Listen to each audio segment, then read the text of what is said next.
ज्ञानवापी मंदिर वहाँ पे जो शिवलिंग मिला उसको लेकर के किस तरीके से आप देखते हैं? ज्ञानवापी मस्जिद बहुत पुरानी रही है और ये भारतीय जनता पार्टी की जानबूझ करके साजिश है। भारतीय जनता पार्टी के ये इंडिविजिबल मित्र हैं जो समय समय पर निकल करके आते हैं। भारतीय जनता पार्टी के इशारे पे ही ये अदृश्य इनके सहयोगी हैं जो निकल करके आते हैं और जानबूझ करके नफरत के बीज डालते हैं।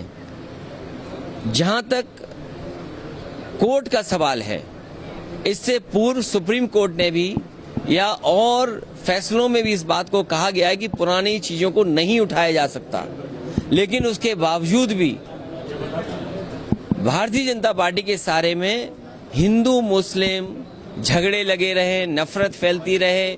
जो बुनियादी सवाल हैं उन पर चर्चा ना हो, महंगाई पे चर्चा ना हो, डीजल की महंगाई पे चर्चा ना हो, पेट्रोल की कीमतें बढ़ रही उसकी पे चर्चा ना हो, स्टील महंगी हो गई उस पर चर्चा ना हो, सीमेंट महंगा हो गया उस पर चर्चा ना हो, कड़वा तेल महंगा हो गया उस पर चर्चा ना हो। इसलिए जानबूझ करके भारतीय जनता पार्टी की इस तरह का काम करती है। उन्हीं के सहारे पर इस तरह के सवाल उठाए जाते हैं और जब ये सवाल उठाए जाते हैं कहीं न कहीं आप देखना कुछ न कुछ खरीदी जा रही चीजें, कुछ न कुछ बिक रही हैं। अभी तक तो भारतीय जनता पार्टी कहती थी 1 नेशन 1 राशन।